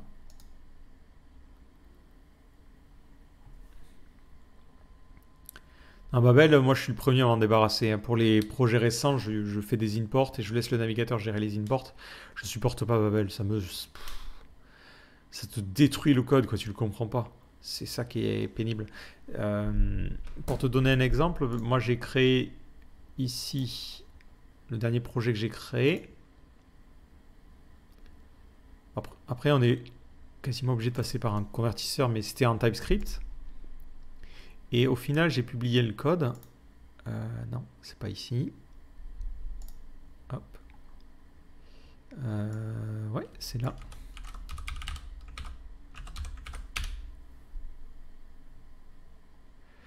Annuler.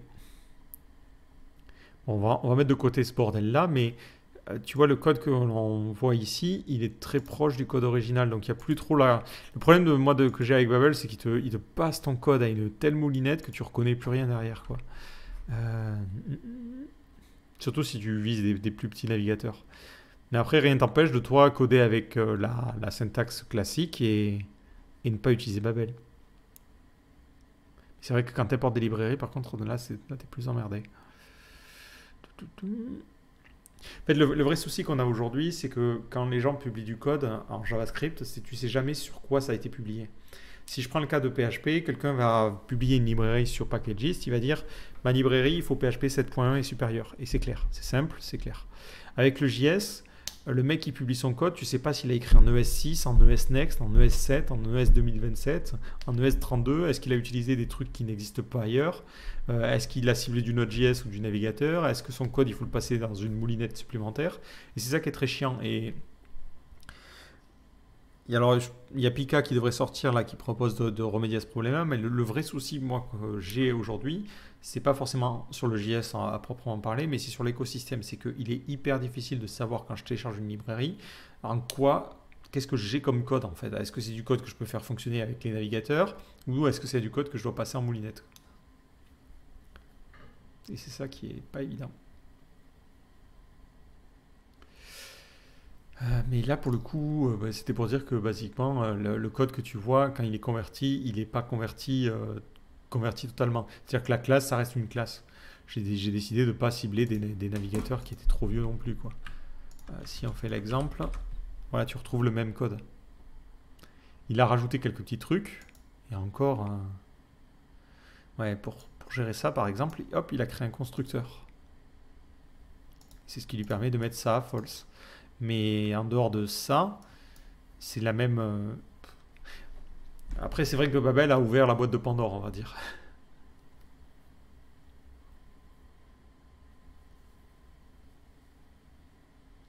Ouais, c'est la moulinette, quoi.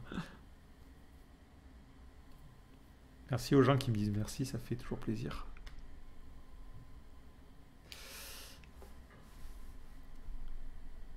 Mais ouais, après, c'est pas l'outil, ouais, c'est pas mon outil préféré. Mais le jour où bah là, on est quand même pas mal proche parce que les navigateurs supportent les modules. Donc techniquement, tu pourrais avoir du code qui est écrit en ES6 avec les imports et tout ça et qui fonctionne parfaitement sans aucune compilation. C'est dès que tu vas importer une librairie tiers où ça va être un peu plus compliqué, quoi. Hop.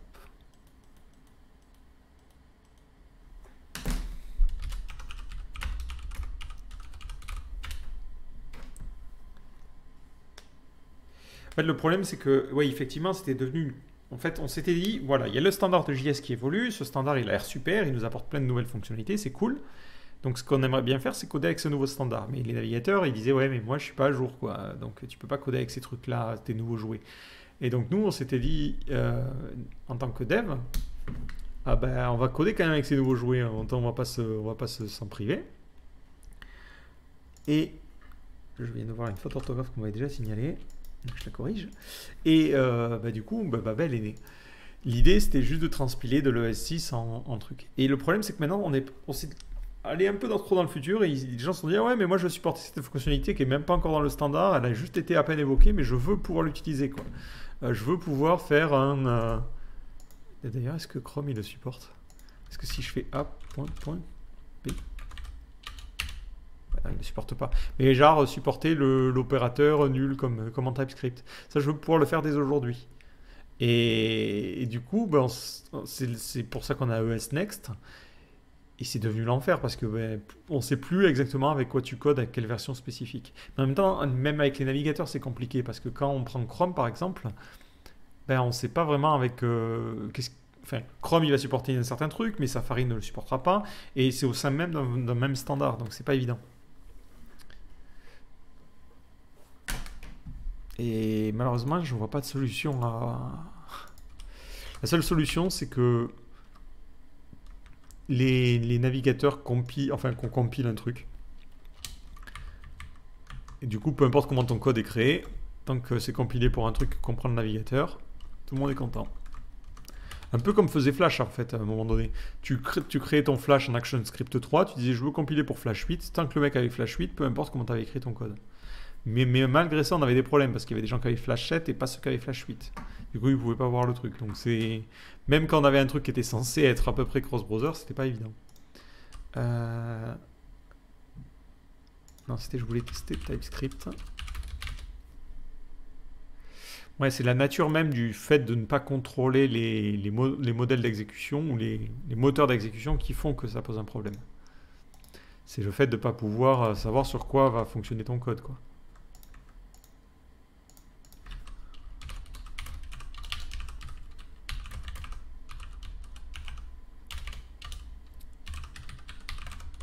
Je crois que c'était ça, là. C'est ça qui va arriver bientôt dans le JS de base. Ça va être super pratique. Mais oui, bon, pour l'instant, c'est que le TypeScript.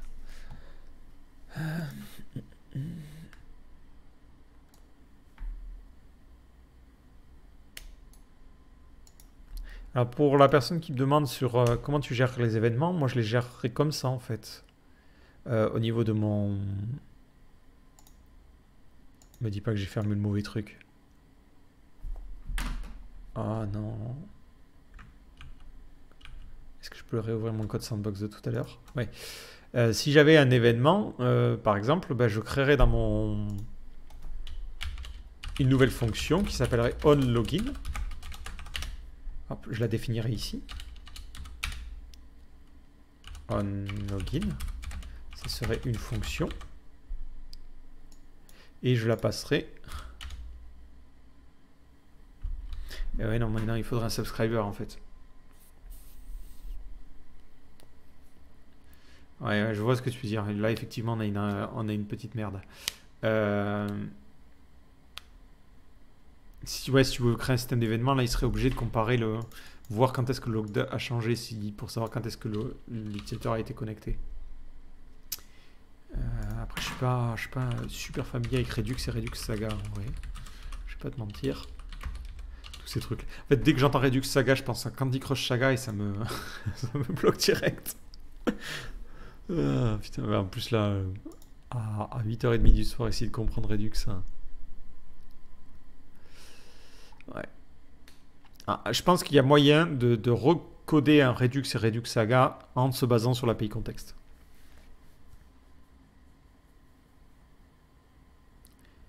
React, c'est pas un framework. Pourtant, tu dis que tu fais Dropzone sans framework. Non, mais Dropzone, il est fait sans framework. C'est sûr. Si tu regardes le code source, il n'y a pas de React. Là, c'est juste que je mélange deux conversations, mais mon Dropzone-like, il a été codé en TypeScript à la main, quoi. J'ai créé un composant, mais c'est un composant HTML. Hein. Et dedans, on est parti, quoi. YOLO, je crée des divs, je fais des add event listener. C'est du bon vieux code JS, quoi. J'utilise TypeScript, certes, mais... enfin, non, ça c'est... truc chiant pour les SVG. Mais basiquement, il y a des composants, mais c'est juste des divs, en fait. C'est pas le meilleur composant c'est celui-là. Tu vois, je crée juste une chaîne de caractères et je me suis créé une fonction string to DOM. YOLO.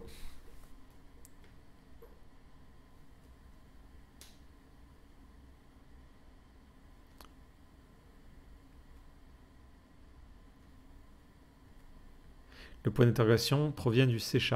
Bon, la première fois que je l'ai vu, je crois que c'était en Ruby. Le fameux nul, je sais plus comment il s'appelle, c'est nul coalescing operator. It Ruby. Mais en Ruby, pareil, je crois qu'ils ont décidé d'avoir toujours une syntaxe chelou. Allez. Je suis déjà tellement rouillé en Ruby. Si je crée un objet comme ça.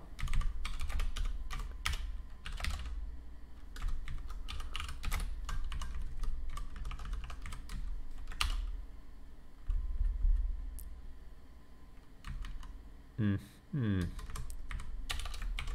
crois que c'est écrit comme ça. Hop. Tu sens que le mec il a pas fait de Ruby depuis longtemps.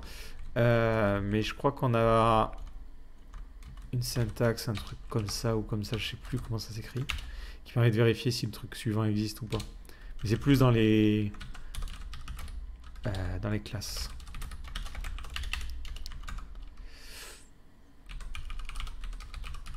Genre on crée un attribut accessoire pour A.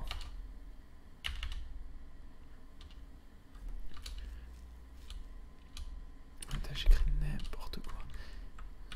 Oh, je suis tellement rouillé du Ruby, c'est tellement la violence. Non, c'est ça, c'est ça. Et là, c'est âtre. Accessoire. Et on voulait créer un attribut accessoire pour A. Et pour le constructeur, comment on fait? Oh là là. Le mec, il a besoin de regarder le tuto de base. Oh, je suis tellement à l'arrache, quoi. Ah oui, c'est initialize. Attends, et âtre, c'est bien âtre accessoire. Ouais, pour reader et writer, c'est ça. Ok, autant pour moi, désolé. Initialize. Et là, on va créer. On va lui dire arrobasa égale. Salut. Et ouais, pareil, je sais pas pourquoi j'ai voulu mettre des accolades. Donc je vais créer mon nouveau A. Et c'est A.new. C'est ça, d'essayer d'apprendre plein de langages, c'est que tu reconnais aucun au final, tu maîtrises plus rien, quoi. Et là je vais put, on va y arriver, A.A. Voilà. Et je crois qu'on a un truc, si on veut continuer.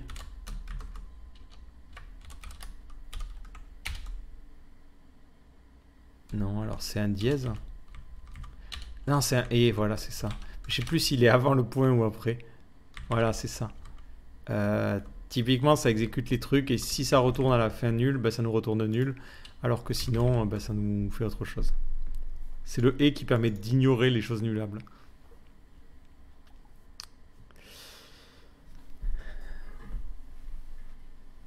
Ouais, non, mais j'ai lâché Ruby pendant 6 mois et j'ai tout perdu, quoi. Quand je reviens sur le code, ça revient vite, mais là, j'ai pas l'IDE en plus. Le mec, il se trouve des excuses. Safe Operator, merci à la personne qui m'a donné le nom, je l'avais perdu. Ça vivement que ça débarque en PHP aussi.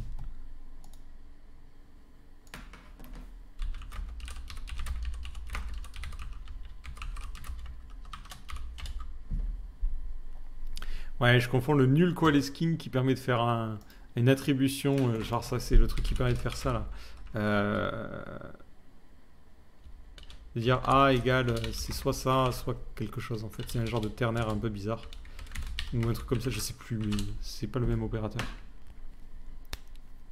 Est-ce que je pense faire une vidéo sur TypeScript? J'en ai déjà fait une. Alors, elle est pas récente, mais elle est toujours valable.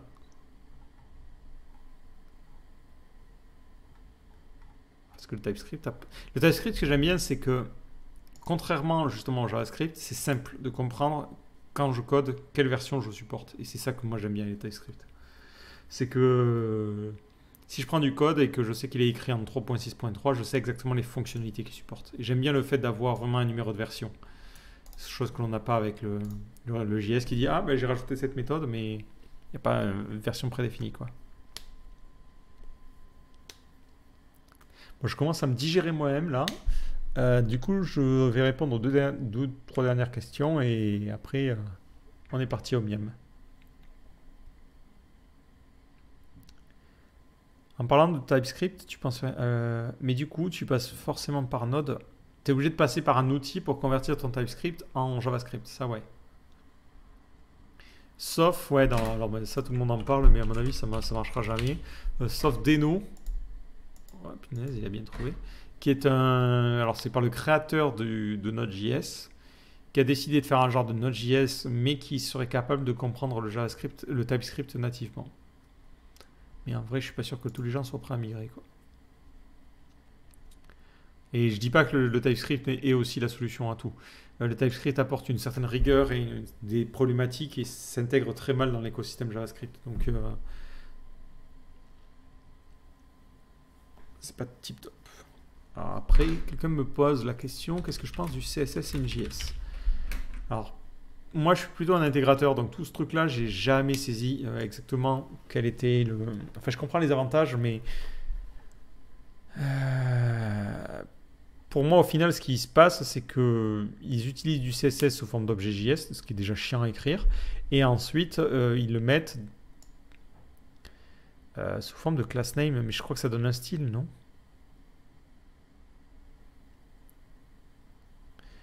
Il y a moyen de savoir ce que ça donne en rendu final? Mhm.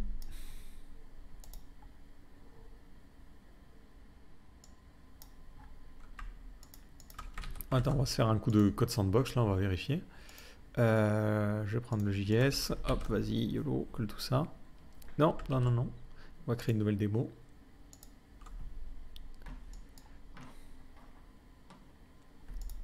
Parce que moi, il me semble que ce CSS in JS, ça génère dans la balise style, et ça, c'était un gros nono pour moi, quoi. Tatatam.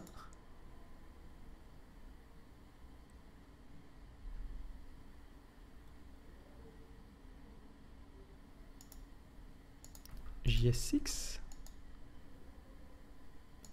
Et le package, j'aimerais bien que tu charges le JS6. Est-ce que là, il va moins se râler ou... Ah mais on s'en fout du JS. Ouais, ouais. Je veux du JSX. Mais qui le brusque, quoi. Et... Voilà, attendez. On va créer un nouveau truc, là. New Sandbox, mais sur React. Ouais, comme ça, il va arrêter de râler. Je vais copier mon super code React. Voilà. Et là, il va râler parce qu'il ne connaît pas React JSS. Je veux juste voir le code que ça crache, en fait. J'ajoute la dépendance. React JSS.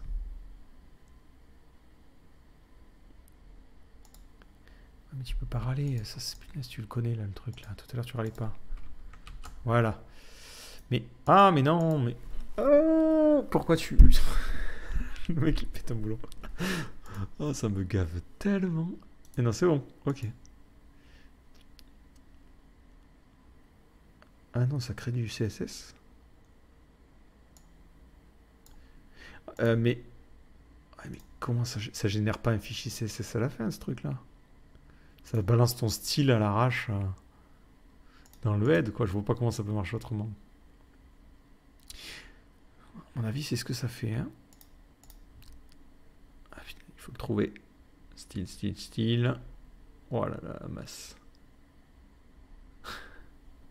Il doit foutre un style quelque part.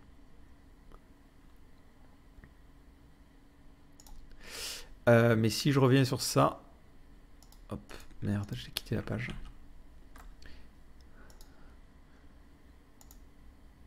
Le souci que j'ai,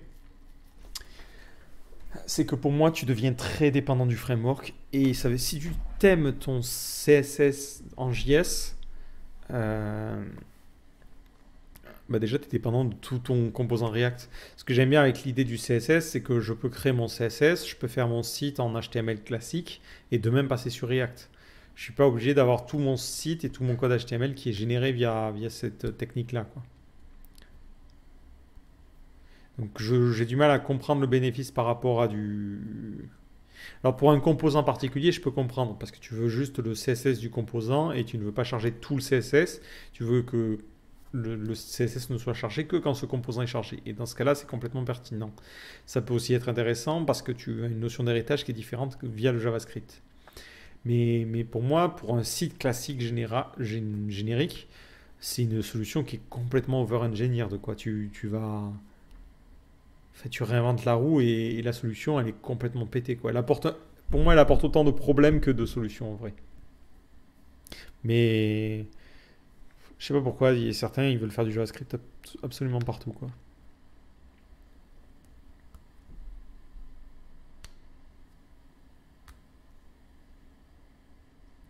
Mais comme il explique, c'est dans cette situation-là où c'est intéressant. C'est quand tu réfléchis à ton style par composant.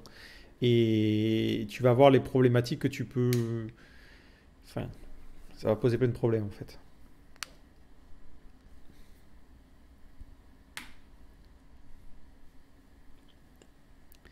Mais on va dire que c'est si tu englobes, c'est comme ce que j'ai essayé de faire avec mon truc, si tu vas englober le CSS pour un projet, sinon tu te retrouves à devoir tout foutre à l'arrache,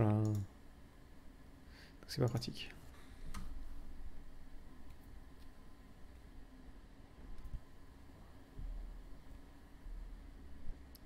Alors c'est pertinent typiquement quand tu fais un design system et que tu aies besoin d'avoir tout un package et un système de composants. Comme du coup, tu peux aussi passer des props à ton CSS in JS. Tu peux passer, tu peux simplement rajouter des variantes. En fait, je comprends, mais pour moi, ça pose, si tu veux, l'avantage du CSS, c'est que je peux styliser un élément par rapport à un parent qui est complètement détaché. Et je peux de la même manière styliser un élément en disant, ah, ben, je veux styliser le troisième élément de ma liste. Tu vois? Si je dois faire la même chose en JS, ça veut dire que dans ma boucle qui charge les différents composants, je dois dire, attention, est-ce que ce composant est le troisième? Et si c'est le composant, c'est le troisième, je t'envoie une props particulière. Donc il y a une certaine flexibilité que tu vas perdre. Et il y a aussi tout le côté pseudo-élément, le côté responsive qui peut être un peu chiant avec le CSS in JS. Donc je vois les avantages que ça a dans certains aspects, mais le souci, et c'est le problème qu'on a avec beaucoup de technologies, c'est que les gens sont un peu extrémistes sur certains trucs et commencent à dire ah mais non, faut jeter le CSS, faut jeter ça, maintenant c'est CSS in JS partout, alors que ça correspond à des résolutions de problématiques spécifiques. C'est plus par rapport à ça, quoi. Et si c'est pour générer du CSS à la fin, ouais. Non mais ouais, après je n'exclus pas de faire une vidéo dessus pour expliquer le principe dans le cadre de la formation React. C'est vrai que c'est important de parler de tous les domaines. Mais moi, vu que je pense mon CSS pas sous forme de design system, comme tu dis, mais vraiment sur des pages, bah, c'est pas pertinent. Voilà pourquoi je l'utilise pas pour le coup. Alors on va finir sur ça, hein. Hop, pour ceux qui veulent revoir le design. Mais sinon, vous allez sur sur GitHub et vous pouvez accéder à la maquette. Comme ça, vous pouvez voir et voir, hop là, voir s'il y a des choses, des retours, des trucs qui vous vont pas. Donc ça, c'est celle sur laquelle j'étais en train de travailler. Sinon, elle est... Ça sera la nouvelle home.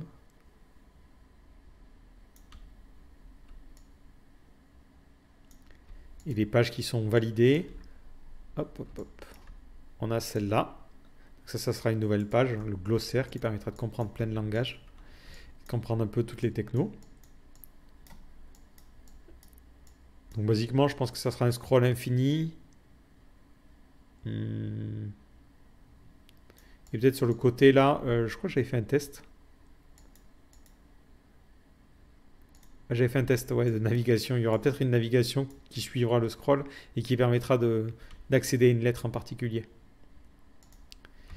Cette page aussi, elle est faite. Ça sera des pages cursus. Donc ça, c'est un nouveau type de page. Là, pareil, je réfléchis sur le logo et tout ça. Donc l'idée, c'est vraiment du truc fait maison où c'est moi qui crée le cursus et qui choisit dans quel ordre mettre les formations. Et ça, c'est quand vous l'aurez consulté. Et ça, c'était mon template de page pour créer les prochaines pages. Et après, ça, c'est la partie connexion. Bon, c'est pas très original, mais ça me permet de mettre en place le style pour les formulaires. Et déjà préparer un petit peu les choses. Voilà. Ça sera une refonte graphique, code, tout zéro, quoi. Je sais pas si je bougerai de Rails encore. Je ne sais pas définir le framework backend que je vais utiliser. Et après, ça, c'est tous les composants que j'utilise. Donc ça, cette sidebar, elle va dégager parce qu'apparemment, personne ne l'aime. Ça, c'est les composants qui servent pour présenter un cursus. Non, ça, c'est pour un cursus. Ça sera pour une formation parce qu'on a le nombre de vidéos et la durée totale. Et ça sera pour un tuto. Donc les tutos comme on les a actuellement. Donc le gros changement, c'est qu'on dégage la partie miniature qui sert à rien selon moi. L'ancien système, c'était ça. Et le nouveau système, je pense qu'il sera beaucoup plus clair. Surtout quand on aura des listes. Et après, ça, c'est la partie formation.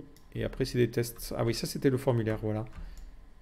Donc ça sera l'état focus, l'état quand le champ sera valide, et l'état quand le champ sera supprimé. Bon, ça mérite un peu d'affinage, hein, c'est un peu moche. Et le bouton, ça, c'est quand ça sera désactivé. Voilà. C'est vrai que j'avais oublié que j'avais travaillé sur ça. Et maintenant aussi, on verra quand un tuto est sur une formation, plutôt que d'avoir un titre à rallonge, ça sera mis en bas. Donc ça sera sur le comme ça. Hop.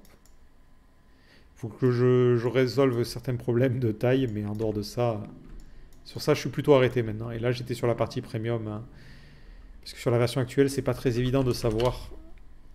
Il faut que je la repense. Les gens me disaient, je comprends pas la différence entre ces trois offres. C'est pas évident que c'est une différence de durée. Donc l'idée, ça serait plutôt d'avoir un seul panneau où on puisse dire, ah, je veux m'abonner pour 3 mois ou 12 mois. Et que ça change tout le reste. Donc on n'aurait plus trois panneaux identiques qui servent à rien, mais un seul gros panneau. Et ça m'oblige à changer un peu le format. Et du coup, je ne sais pas encore comment je vais faire. Donc là, ça va être dribble, dribble, dribble. Et je vais aller sur tous les sites pour voir un peu comment ils gèrent la partie inscription et abonnement.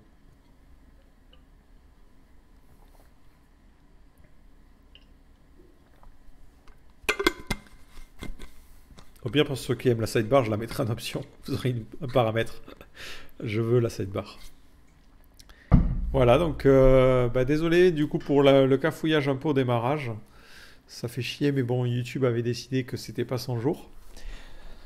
Sinon, peut-être ce dimanche, ouais, plutôt ce dimanche, parce que là, je vais faire une pause samedi. Je ferai peut-être une session live coding, mais je vous garantis rien. Au pire, ça arrivera sur YouTube et vous serez informé dès que c'est posté. Voilà. Si je fais du live coding, c'est sur YouTube. Si ça marche pas, je vous mettrai, je ferai un faux live comme je l'ai fait aujourd'hui sur YouTube. Et d'ailleurs, ça en est où ce truc-là?